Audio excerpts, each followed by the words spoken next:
Doctor তমাল Dinajpur medical সভাপতি। ঢুকে যাবো। হ্যাঁ।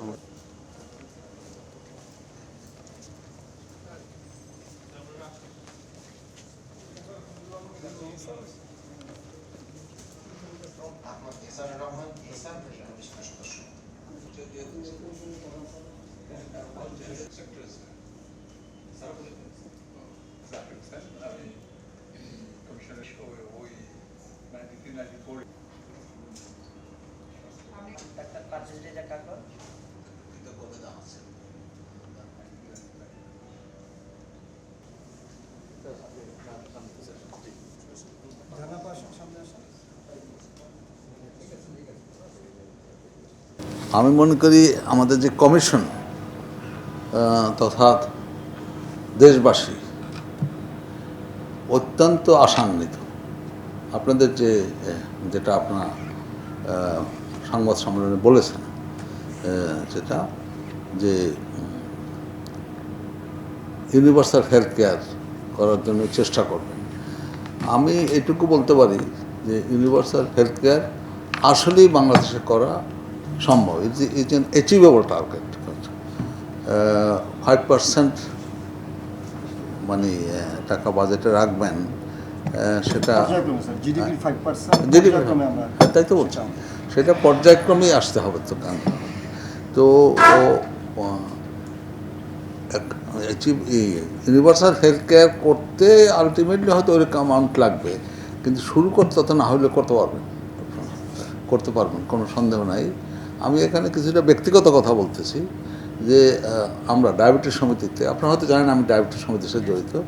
ডায়াবেটিস সমিতি থেকে আমরা প্রায় 20,000 লোক করে দেখছি এক বছর করেছি এবং দেখছি এটা করা সম্ভব। আসলে দুইটা জিনিস যদি এনশিওর করা যায়, সদিচ্ছা আর করাপশন বন্ধ করা যায়, বুঝলেন না, তাহলে একদম অ্যাচিভেবল টার্গেট।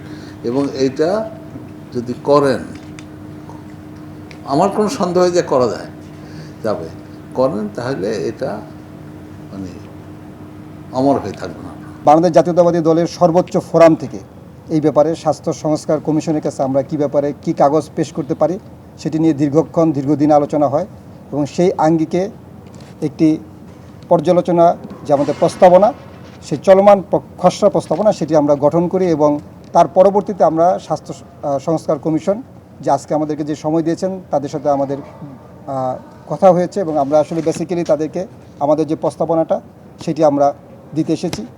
আপনারা জানেন যে কোনো ধরনের সংস্কার সেটি কিন্তু একটি চলমান প্রক্রিয়া এবং এই চলমান প্রক্রিয়া, এই সংস্কারের কাজ বেসিক্যালি একটি গণতান্ত্রিক সরকার তারাই করতে পারেন।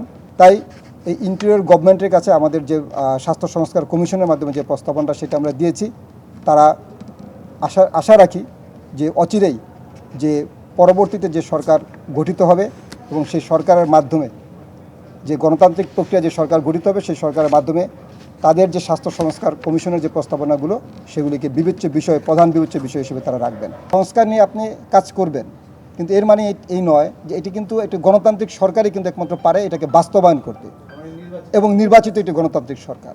তাই এটি নির্বাচিত গণতান্ত্রিক সরকারের অধীনে আপনারা এই প্রস্তাবনাগুলো তারা প্রস্তাব করে রেখে যাবেন এবং সেটি তারা পরবর্তী গণতান্ত্রিক সরকার সেটি বাস্তবায়ন করবে, এটি আমাদের বিশ্বাস।